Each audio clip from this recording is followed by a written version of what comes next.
This is Neal Jones. Some of you know me as Jackie Jones. Some of you know me as Nasty Neal. I'm just here to talk about my lost summer. So it was about the beginning of April. It was actually right before, the night before the Boston Underground Film Festival. And I was planning on getting up early, meeting Annabelle, and we were going to go see, I believe they had like Saturday morning cartoons and cereal, and then watch some of the films. I was up in Cambridge, I think, at the Brattle Theater, and so the night before I had real pain in my lower abdomen on the left, and so I thought it was actually gas, and so I was taking like stuff that I read was helpful for gas. It was like ginger and chamomile tea and stuff like that. But it didn't go away, and so I tried to sleep that night. Figured maybe I'd get up and I'd be fine. And then it became like chronic. It just wouldn't go away. Before it would come and go, and then it was just a constant pain. And it got so bad I couldn't lay down. I couldn't sleep. And I'm not a person who normally goes to the doctor, if I think something's wrong, which is not a good way to be, but it's just the way I've always been. And so, unless it's something really, really bad, I'm probably not going to go to the doctor. So this was just a terrible pain. I ended up going to the emergency room.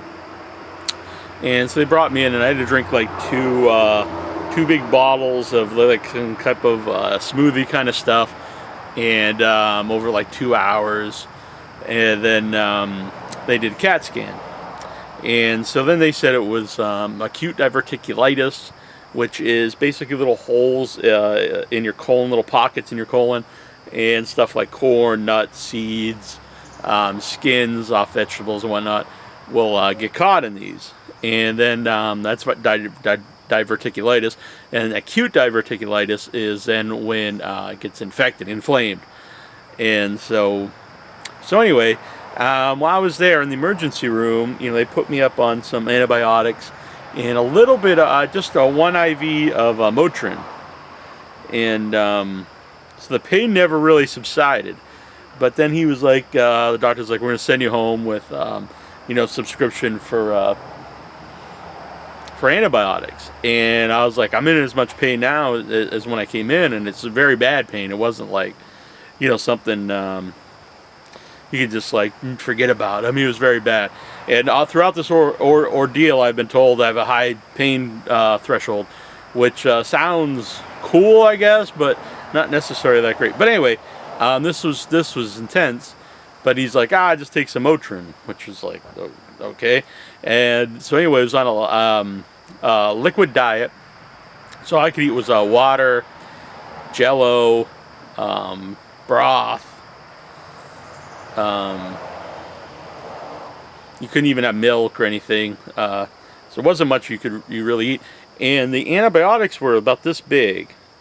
And they said right on, and even when I got the prescription, they were like, make sure to take these with a full meal. And it's like, well, I can't eat a full meal. So I went home, and so I was taking them, and pain was so bad, so I had to take some Motrin. So it was like basically just drinking water and a little bit of broth, but yet, taking these antibiotics and Motrin. So it was like all these pills in my stomach, and that just gave me an upset stomach, and the pain never really went away. And then a few days later, I woke up in just this intense pain. No, it was no longer just on the lower left side. It was like my whole abdomen, my stomach, my whole trunk, my groin area, is just everywhere. It's just awful. I couldn't sit. I couldn't lay down. I couldn't sit in the recliner. I was actually like screaming in pain, which that sounds like who does that, but it was horrible. And I really thought I was dying. And part of you is like, I wish I would just die and get this over with. And so anyway, called my brother, who came and got me and took me to the ER. And that ride, just every bump on the road, you just feel it all, all through me. It was awful. And so we got there, and I had a hard time getting in and out of the car because it was so bad. And as soon as I walked in, they came over with a wheelchair because they tell I was in bad shape.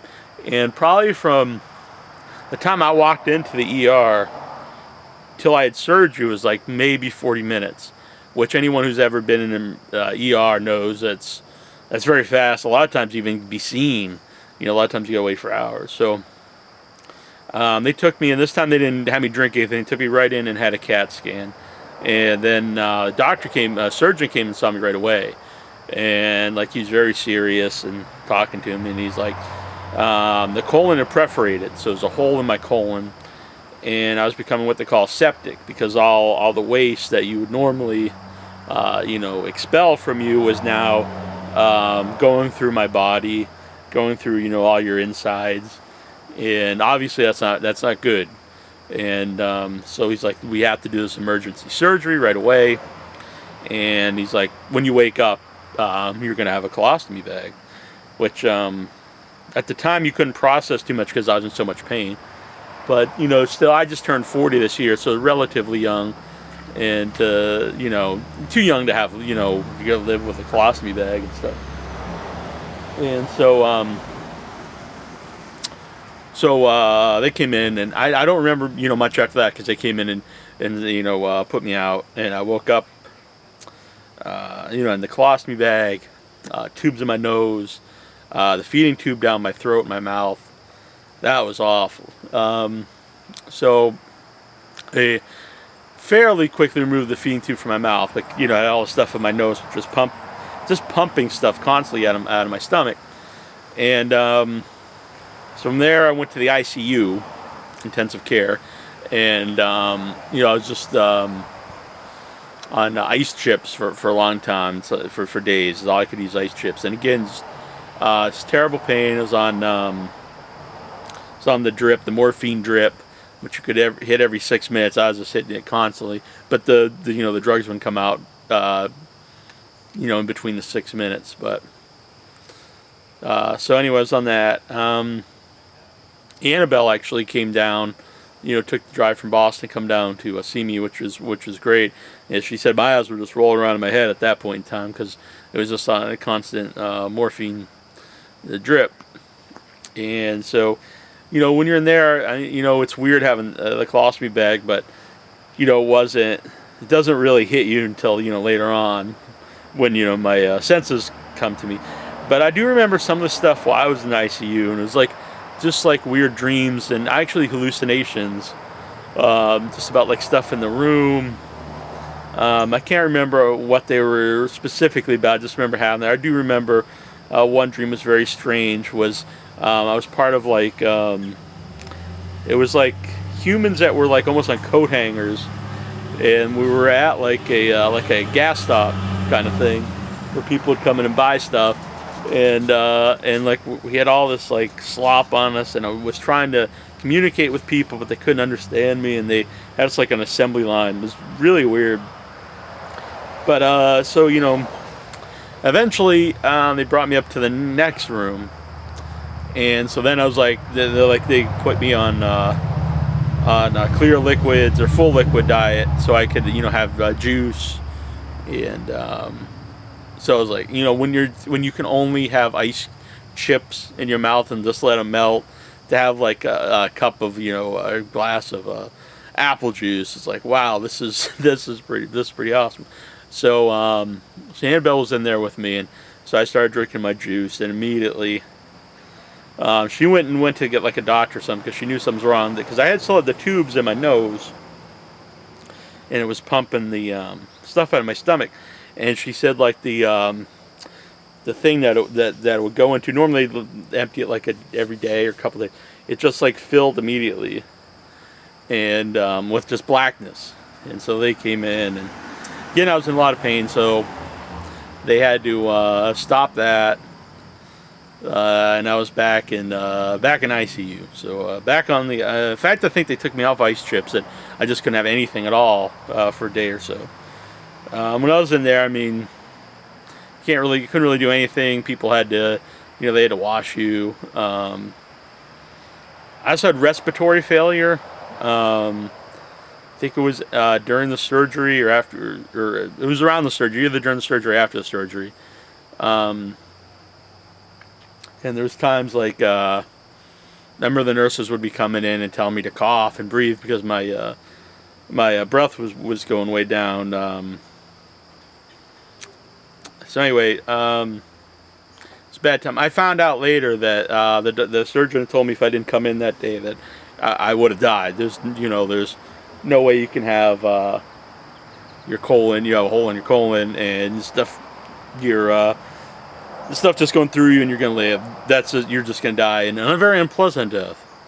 And so anyway, I was in the hospital for a long time, 2.5 weeks, which seems even longer, but 2.5 weeks is still a long time.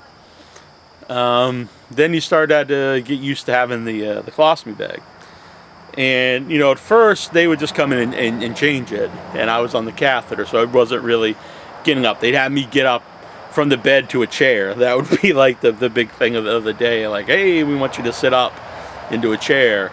It was actually like a recliner. Then when they went up to the other room, it was like, they want you to start to be a little bit active. And so the ostomy nurse would come in and start to, I'll be honest, that they did not teach me well at all in the hospital. They did treat me well in the hospital, but they didn't teach me well at all in the hospital. How to take care of the colostomy bag itself, how to change it, how to even empty it. I mean, I was really nervous about going home because I had no idea how to do any of that myself. So I ended up going to rehab. But while I was in there, one time the ostomy nurse had come in and she showed me all these different things. Again, not really how to put them on, but just like these different things that you can get for the colostomy bag itself to hold it in place. And so she put all these different things like this, almost like rubber cement kind of stuff, and just all sorts of stuff. And so I had the new colostomy bag on me, so I figured, yeah, that's gonna be fine. This was about the time I started to walk a little bit, and so I was walking down the hallway, and just stuff's running out of me, and it's just like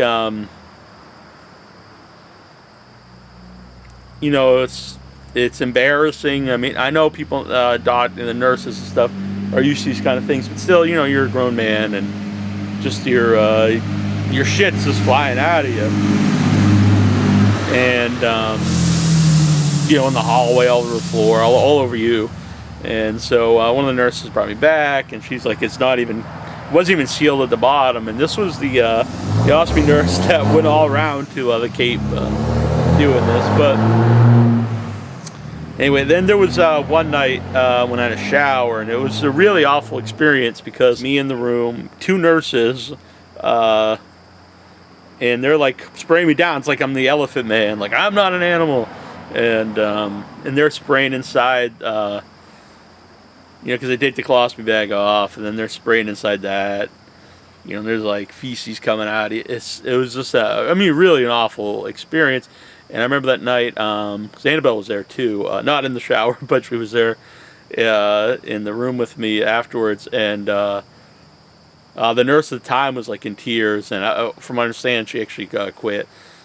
But it was a really bad experience. Annabelle was great when I was in there. It would have been hard to get, I don't know what I would have done without her coming every weekend, 3 or 4 days, keeping me company, doing stuff with me.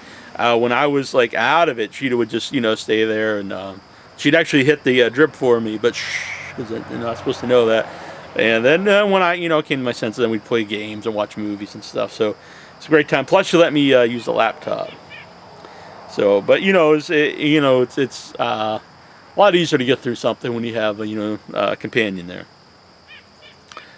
So when it came time to leave the hospital, I opted to go to a rehab because not for the physical reasons, like I was starting to walk with, and I didn't use the cane or a walker anymore, but just I wanted to learn how to empty the colostomy bag and change it.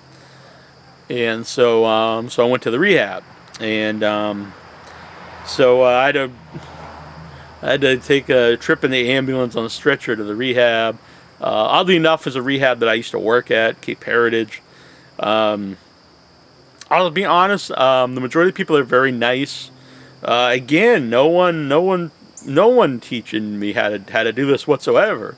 It was I'd even ask, and they'd be great to come in and change it and empty my colostomy bag, but no one would teach me. It was really, I don't know why, because that's why I was there. And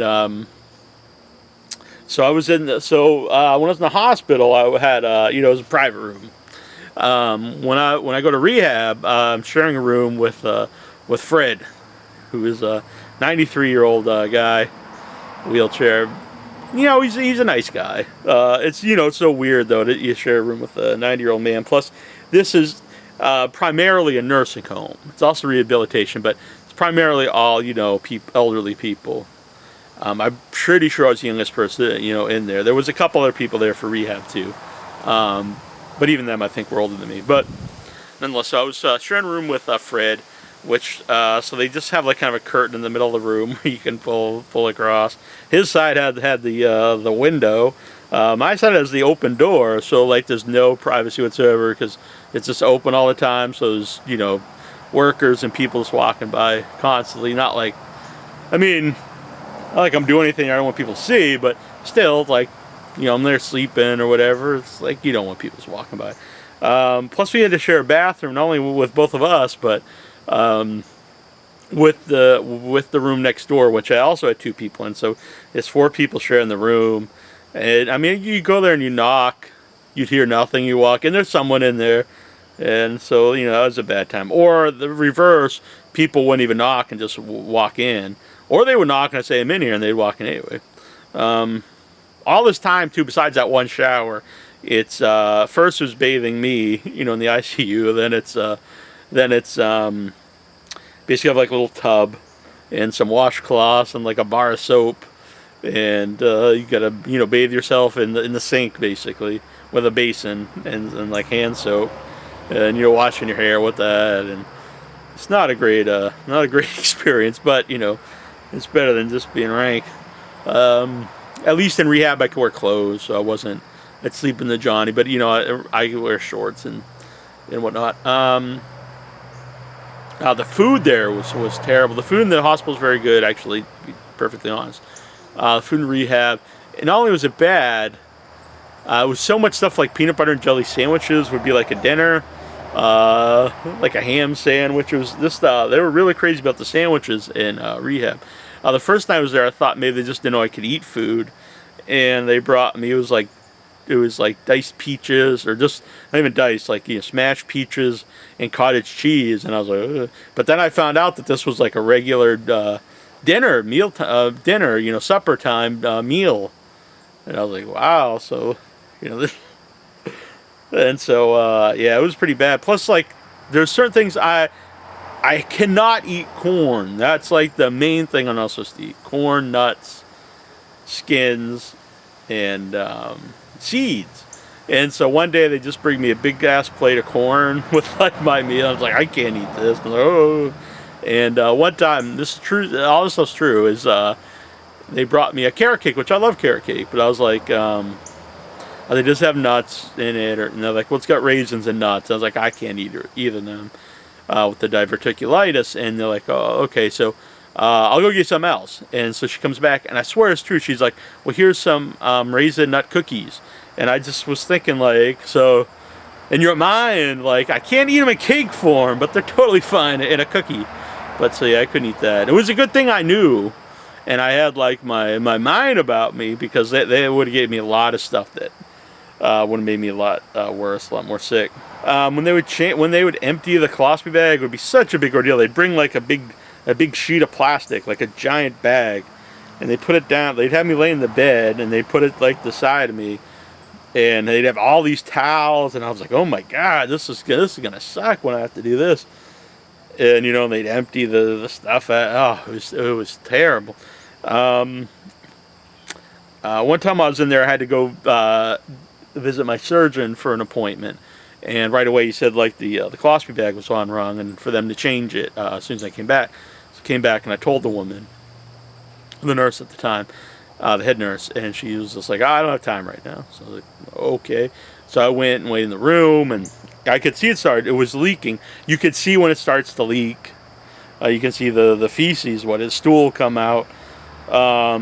before it actually leaks onto your, like outside where it's going to be on, like you, but still while it's leaking inside the bag underneath the adhesive, it's still on your skin, and that's bad for your skin.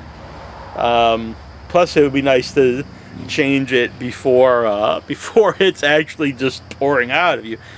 And so she just kept putting it off until it eventually was pouring out, and it's all over the stuff. Then she changes it, and it was like, honestly, it was 4 hours later, and she just ripped it off and put on a new one, which there's kind of a whole, like, a bunch of steps you go through. Is you're supposed to use like adhesive remover to take off all the leftover the adhesive part, because you want it all clean, and then use then you wash it and use skin prep. There's all these things. You can use different powders because you don't want leftover stool, leftover adhesive. You want it very clean every time you change it. And she would just take it off, rip it off, and plus they don't stick very well and do that either. And so immediately, about an hour later, it started to fall off again. And I told her, and again I got the same thing. I don't have time to do it. She ended up changing it 4 times that day, which is terrible for your skin. It was just red and raw, and again, it was never sticking right because you never cleaned it properly. And she was just very mad every time I'd ask her about it. And so then that night was a new nurse, for the shift change, and so she took care of it and washed, and that's when I learned about the powder and different things. All right, change 2. Just I had the sun coming over my head there, so sorry about that if that bothered anybody. So anyways, talk about Fred, and he'd have his family come in, which is great because they said a lot of people don't have family coming in. They're just kind of there, until they die. And so his wife would come in a lot. It was very funny. And also his older brother, which I thought was hilarious because he's 93, so his older brother's 97, I found out. And he'd come in, he'd have a voice like this. And he said, "Fred, what do you do with all the batteries? Every time I come to see you, I bring batteries and soup." Which I just thought was hilarious, that his older brother would, he drove down from New Bedford, which is quite a ways, if anyone knows where that is, like probably 40 minutes, 45 minutes. And he would bring the man batteries and soup. And what he did with the batteries was he would do it during the day too, but he'd wake up every morning at between 4:30 and 5, and he would use his electric shaver to shave. God, that was loud. And that would wake me up because it was right next to me. He'd have the curtain pulled over, but I mean, it's literally right next to me, shaving. So, yeah. Plus, he'd have the TV on about all the way up because he was, in his 90s. But I also saw him one other time meeting with an old guy in the nursing home, and they were actually comparing how good their shave was. Which I thought was fun. I guess that's hey, what else do you have to do in the nursing home besides shave very well? Let's see what else with Fred. Oh, so often the nurses would come in, and I couldn't see him because he'd have the curtain in between the beds, and they'd come in and like, "Fred, what are you doing with your pants down by your ankles again?" And he'd be like, "Oh, I just missed you so much." It was very funny. His wife one time had left. She's like, "I'm not coming in here till you pull your pants up. You always have your pants down by your ankles." And then so I talked to him later that day. I was like, "Oh, your wife left?" He's like, "Thank God." And then later on that night, I heard him call. She called, and he was just like, "Oh, sweetheart, I just missed you so much." It was pretty funny. But overall, he was honestly a very nice guy, even though, there was some weird stuff going on. Definitely the best person in the rehab was my physical therapist, I believe. Well, there was a bunch of them, and they were all good, but one specifically, I believe his name was Ricardo, and from Brazil, and he taught me how to breathe properly, which sounds crazy, but yeah, that helped a lot of things. And he'd bring me down 2 or 3 times a day to the physical therapy, and we'd walk around outside. We'd do he actually would set up basketball inside the facility, like a makeshift basketball. We'd play Wii, which was a lot of fun. And then, as I started to get better, he'd have me on like a big giant cushion to play with. It was stuff to help my balance, but it was actually a lot of fun too.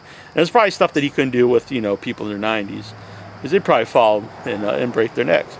So, but he was great, and he actually kept on the nurses to try to teach me about the colostomy. Again, no one would do it, and he would ask me every day.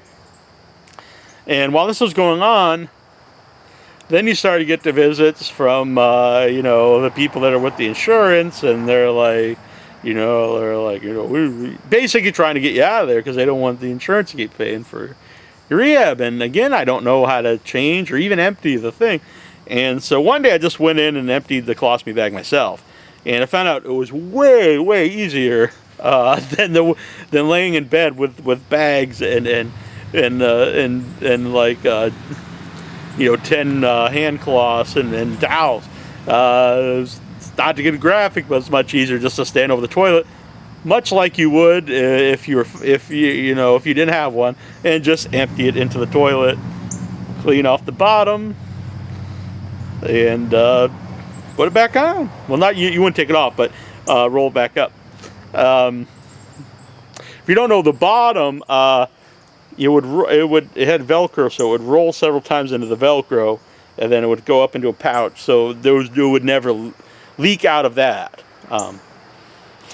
So anyway, I found out that was very easy. But then after I did that, one of the male nurse there, he's like, "Well, how many milliliters came out?" I was like, "I don't freaking know, dude."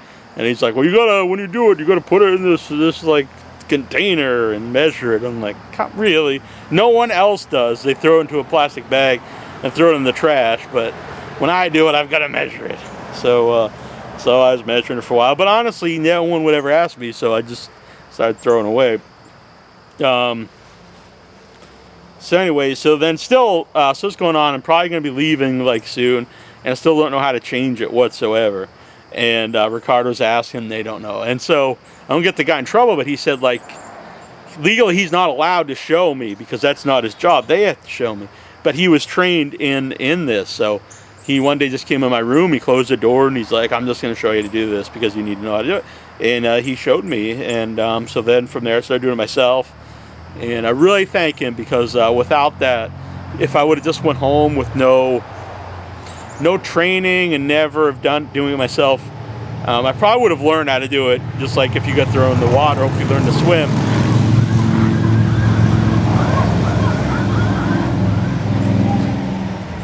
But without really thanking him, because without that, I would have learned how to do it anyway. Eventually, when you go home, but to have the confidence of actually doing it yourself. Plus, if you do it in the rehab, there are nurses and people there. If something goes wrong, they can help you, as opposed to just being home and what are you gonna do? So then you go home. Eventually, get out of the rehab. I was in there for 2.5 weeks, around 3 weeks, and so go home again. Annabelle would come almost every weekend. And it was nice to have someone around. I watched tons of shows on Netflix. So then you go home, and then from home, the idea is, well, then I had a visiting nurse every day, who'd come because not only do I have the colostomy bag, but I have a wound down the middle because they had to cut me open to get in. And what they do for the colostomy, if you don't know. For what they did was they had to cut out the bad section of colon, which I heard was like 12 inches or something. I don't know. But anyway, they cut the bad part of my colon out. And since I was very sick, they couldn't just reconnect it. So what they do is they flip one part out and it sticks out of your body normally. Mine was a Hartzman colostomy because it was an emergency. And so it was almost like flush with my skin. So it didn't protrude, so it wasn't like sticking out of you, which normally you have like a bright red part of your intestine sticking out of you. So it was just like up like this, and then it goes, shits into the bag basically, folks. You have no control over that either, no feeling. It's not like when you're normally going to the bathroom. And when it comes, it comes. Same thing with the gas. Same thing with any noises. And so anyway, for the reverse surgery, which, a lot of people aren't lucky enough to be able to do the reverse surgery. But once it healed up, the reverse surgery was, to bring that back in and then reconnect to my rectum so I could go to the bathroom. And so anyway, but there's an incision right down the middle of my stomach, a little bit under my chest, all the way down my stomach, to right above my crotch. And from that's where they did the surgery. So I have that, and then I have the hole now from the colostomy. But the big incision down the center, they wanted to heal from the inside out to avoid infection. And that, I forgot to mention this, but when in ICU in the hospital, this was extremely painful because it's giant. It's honestly about this long, if you can even see. It's so big I can't even put it on the screen. So it's over a foot, probably about 14, 15 inches, right down my belly. It was on the reverse surgery, 72 staples. It gives you an idea how long it was, and all the way down inside of you. And they didn't sew it up at all. They kept it open, and they would just pack it with dressing, gauze, and it was what they call wet to dry. So they put in wet dressing. Once it dries, they pull it out, and while they pull it out, it pulls out the dead skin and dried blood out of you, which is honestly was extremely, just very, very. That was even when I started to get off the painkillers, I would have to take at least two or three doses of the morphine drip. I knew when they were about to do it, I would start doing the morphine because it was so painful. As time went on, it got less and less painful, obviously, but for a long time it hurt, quite a bit. By the time I was in rehab, I actually wasn't doing any painkillers, and this was kind of weird because they really would push them on you, especially in the rehab. Not so much in the hospital; they would a little bit there too, but in the rehab, they'd even tell you, like, I wouldn't say they get mad, but they would come up to me and, like, you don't have to be you don't have to be Superman, take whatever they want to give me. But it's like, I was like, no, I'm not in any pain. I'm not in pain that's like, I can't say no pain because there's always a little bit of pain there, but it's like, it doesn't hurt where it's bothering me, so I don't want to take anything. And they just wouldn't understand that. I don't know why. I don't know. They just keep pushing the drugs on you, but I just don't want to take them. So anyway, so I had a visiting nurse when I came home that would do the dressing. By this time it was once a day. Originally it was 3 times a day, then it was twice a day, and then it was once a day. But still, it was, big ordeal. Then once that started to heal, another thing in rehab was the dietary. The head of dietary was very helpful too, because she changed a lot of my the food they would give me, because they were giving me, what they feed there is like peanut butter and jelly sandwiches and tuna fish, that sandwich, so many sandwiches, and I needed a lot of protein, and so I was getting high protein. And then she started giving me protein. It wasn't shake sense what I take now, but it was like protein. I'm not sure what it's called, but it was like kind of a goop, protein goop, and you mix it with like cranberry juice and stuff. And that started to really heal the tissue, because then the tissue started to grow back. So once that was healed up well enough, and then eventually I didn't even need a dressing change. You would just put like, almost like, not Neosporin, because he said you wouldn't want to use that, but it was antibiotic ointment, just like a couple little dabs. And then from there, the goal was to start getting stronger for the reverse surgery. So that's when I started walking a lot. I started walking around town. I'd walk down to Bob Bird's pub, just wherever, honestly about a couple miles a day. Because originally he said it was going to be 6 months for the reversal surgery. Ended up doing it in like between 3 and 4 months, because I honestly did heal quite a bit, and I was doing what they said, and I was eating well. And so anyway, so the reversal surgery, he had said, would be a lot easier than the previous surgery, because the main thing, I'd be healthy. So anyway, I go in there, and apparently I flew right through the surgery itself. I had the epidural in my back for the pain. Pain was excruciating right after the surgery, so they put it up. Was it a 4, I think maybe? No, 6, and they put up to an 8. And then I was feeling no pain, but the problem was I was also not feeling my legs, and my leg was complete like it. I don't mean like if your legs going to sleep. I mean this was completely numb. Like I couldn't feel anything from the hip down to the toes, which is not good, especially when you have to go around and get the PICC line and do these CAT scans and stuff. How do they get you in and out of from bed? So then they had to put it down. They finally found a happy medium where I could feel my legs and it would help the pain. It wasn't, totally helping it. So then I had to start taking some Oxycontin while I was in the hospital, and high levels of ibuprofen, which I actually still take some ibuprofen now.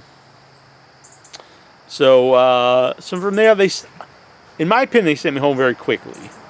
It was not, on one hand, it's nice to go home, but I was really feeling like shit, honestly.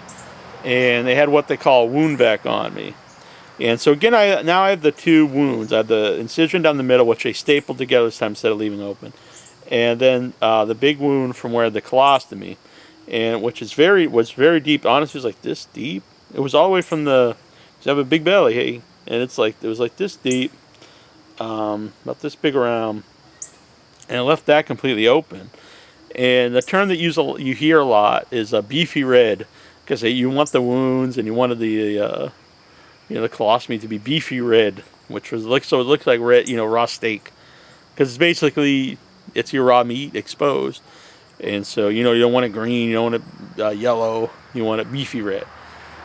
And so I have this big open wound there, which he was packing with triple antibiotic liquid in the hospital, and it would drain a lot, and it'd be pretty messy and stuff.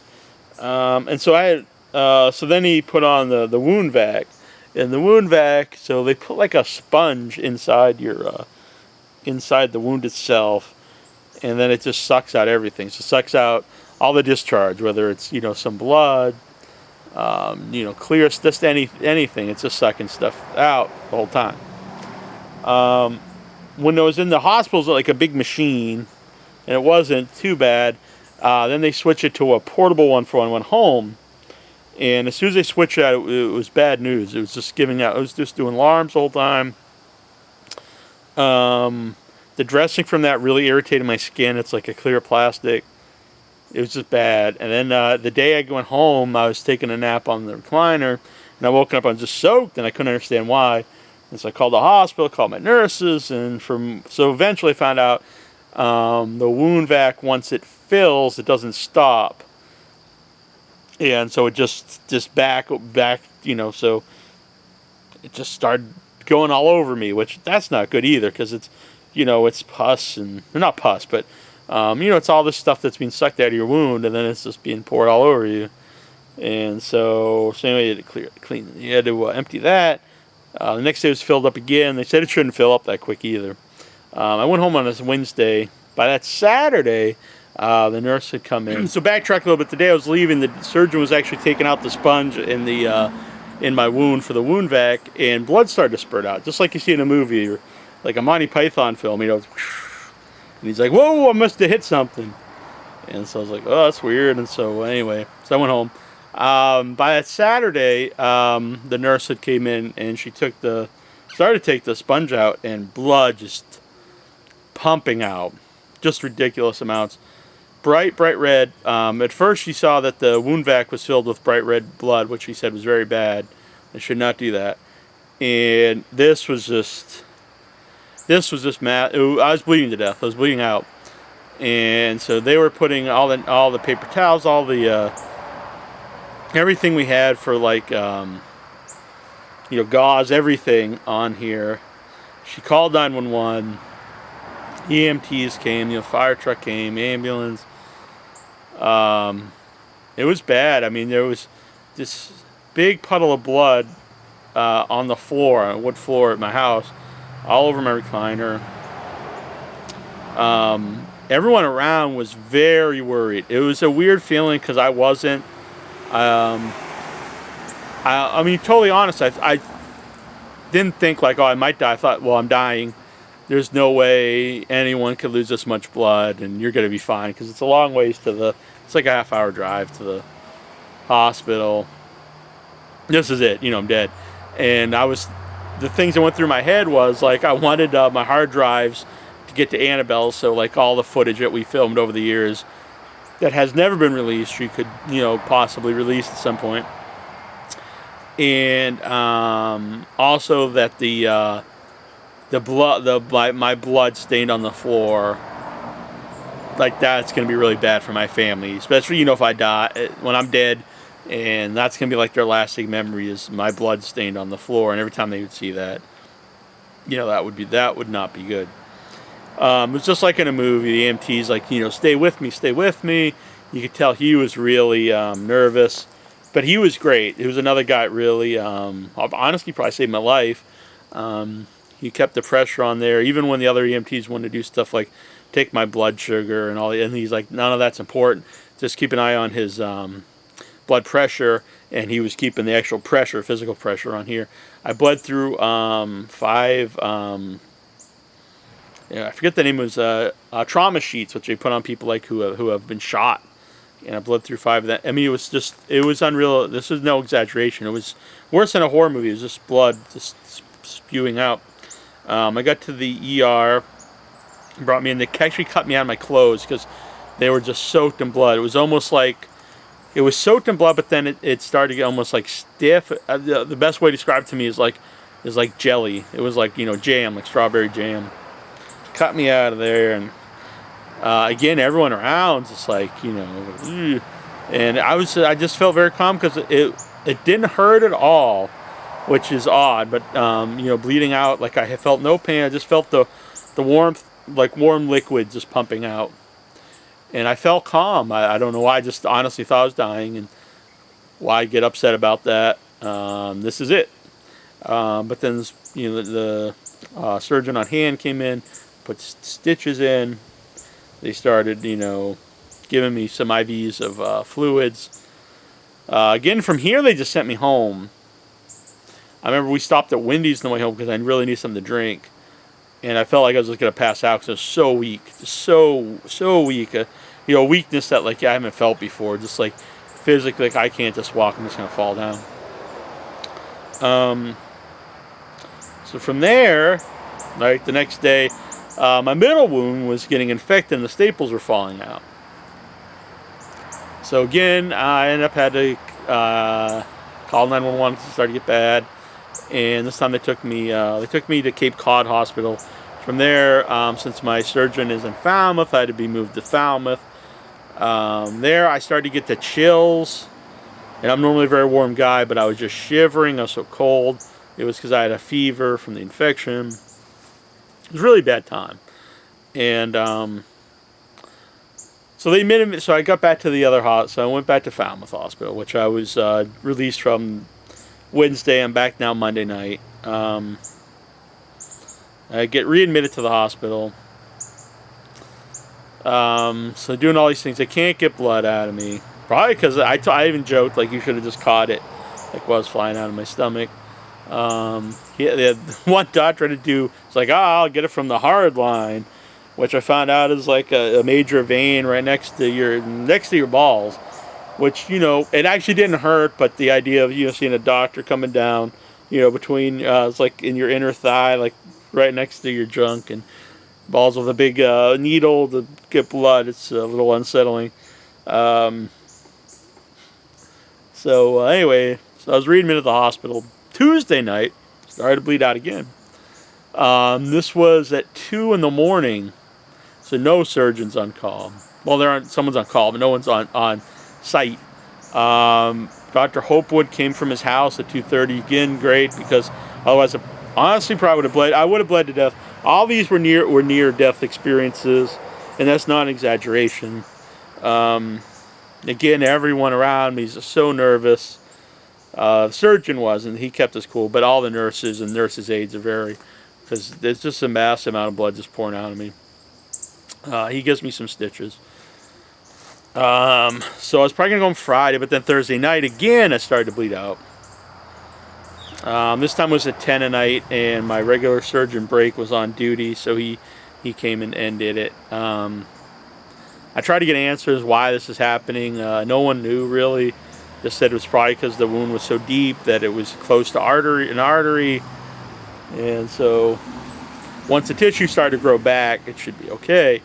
And so no more going on Friday. Then it was probably Monday, and it was probably Tuesday, maybe Wednesday. I ended up going that weekend. I did very well. They switched me over to Silver Agitate. I might have the wrong name, Silver whatever.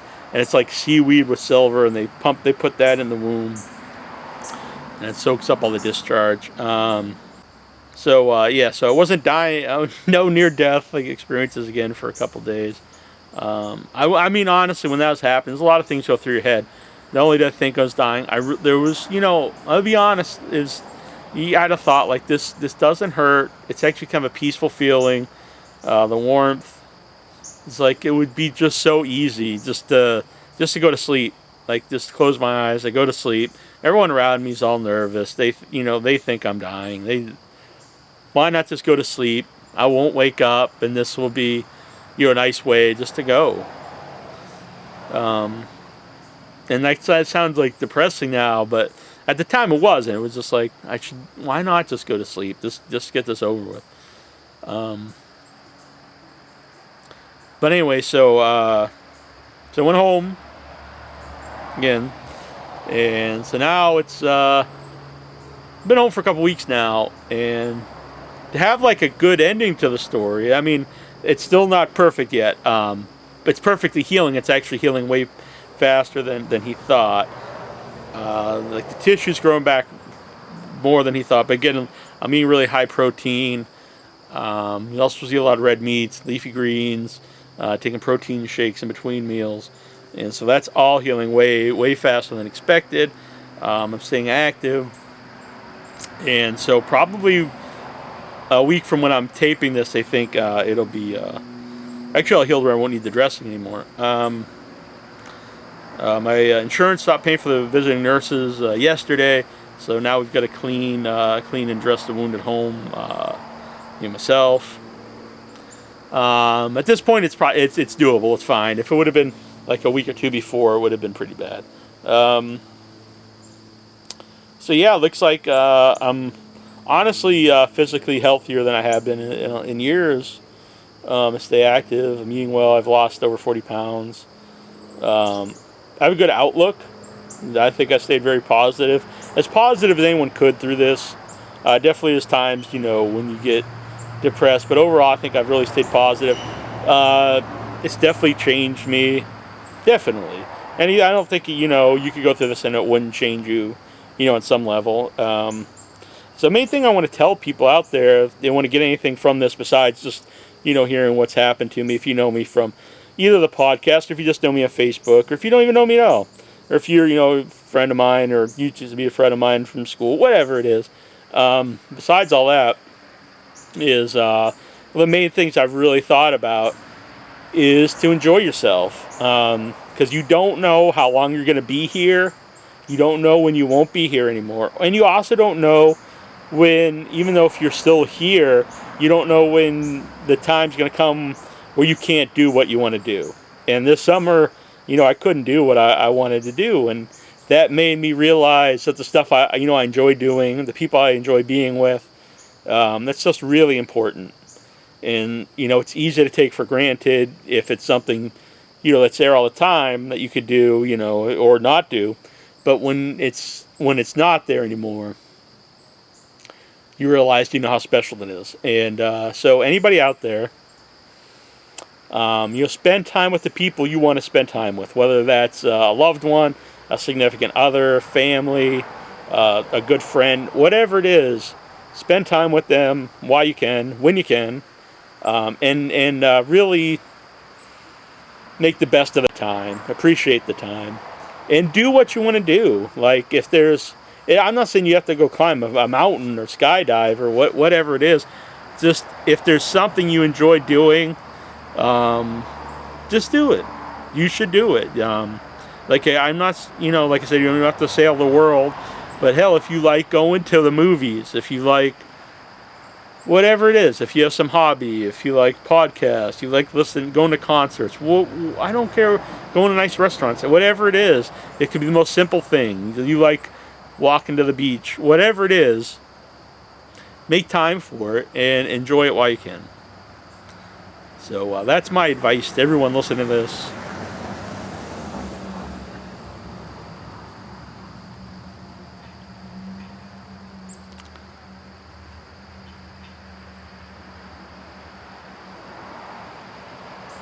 And a huge thank you to the people at the Heal the Neal page on Facebook. That all meant a lot to me. It really did. And big thanks to my family, of course, my mother, my brother, my grandmother, my uncle. And a special thanks to Annabelle out there. Really helped a lot. And we have a lot of fun together. And she told me it would suck. Life would suck without her buddy Neal around. So I got to stay around to entertain her. So anyway, this is Neal Jones. Thank you guys. And I'm still alive. I'm still kicking ass. And I hope you enjoyed this video. Bye-bye.